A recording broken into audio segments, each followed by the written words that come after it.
মাথার গোশের সঙ্গে মগজ রান্নার রেসিপি। এভাবে রান্না করলে মগজ কখনোই গলে না, খেতে মজার হয়। আসসালামু আলাইকুম everyone, welcome back to my channel. প্রতিদিনের মতো চলে আসলাম আমি শিউলি আক্তার শিমু আপনাদের মাঝে। সকাল সকাল উঠে দেখতেছি অনেক ঝড়ই বলবো, অনেক বাতাস, অনেক ঝড়। মোহাম্মদ সোনাম উঠানে খেলা খেলতেছিল আর আমি রান্না করার জন্য প্রস্তুতি নিতেছিলাম। এতটা মেঘ আর বৃষ্টি আসার আগে মোহাম্মদ বসে বসে খেলা খেলতেছিল। আমি বলছি মোহাম্মদ সোনা ঘরে এসো, খেলো না, কিন্তু মোহাম্মদ সোনা কিছুতে উঠবে না। সে ইট দিয়ে ঘর বানাবে, বাঁশ দিয়ে অনেক বড় ঘর করবে, বিল্ডিং বানাবে। সে আমাকে বলতেছে যে আমি অনেক বড় ঘর বানাবো, তোমাকে ঘর বানিয়ে দেবো, 5 তলা ঘর বানিয়ে দেবো। আমি বললাম উঠে এসো, অনেক বৃষ্টি আসবে। তারপর ওকে কোনো রকমের ট্রেনে ঘরে তুললাম আর প্রচন্ড বৃষ্টি শুরু হয়ে গেল। কিন্তু কি আর করে, রান্না তো করতেই হবে। এদিকে আমি রান্নার আয়োজন করতেছি আর বৃষ্টি চলছে। আমার ভালো লাগতেছিল, আমার বৃষ্টি খুব ভালো লাগে আর বৃষ্টির মধ্যে রান্না করতেও আমার ভালো লাগে। তারপরে তো চলে আসলাম প্যানে, পেঁয়াজগুলোকে একটু লাল করে ভেজে নিলাম। দিয়ে দিয়েছিলাম 2টা তেজপাতা এবং মশলা। এখানে এলাচ, ফল আর দারচিনি দিয়েছি। দিয়ে তারপর এখানে দিয়েছি আমি শুকনো ঝালের গুঁড়া, হলুদ গুঁড়া, লবণ। তারপর দিয়েছি আদা বাটা, রসুন পেঁয়াজ বাটা, ধনিয়া জিরা বাটা।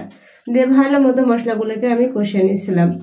যত ভালো করে কষানো হয় রান্নার টেস্ট ততই বাড়ে।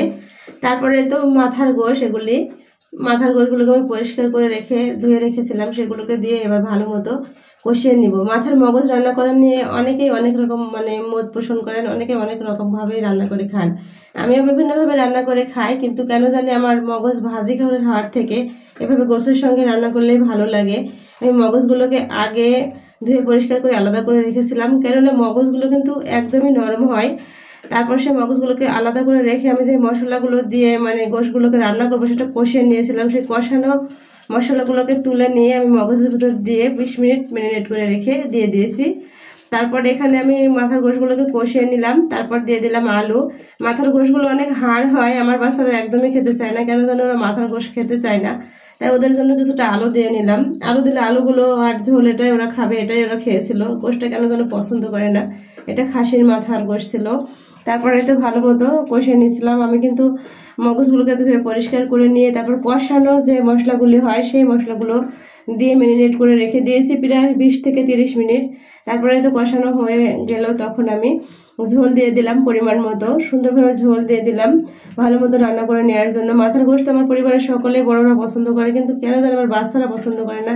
তারপরে যা আপনাদের এতক্ষণ বললাম, মাথার মগজ এভাবে আমি ম্যারিনেট করে মশলা দিয়ে রেখে দিয়েছিলাম 20 থেকে 30 মিনিট আগে।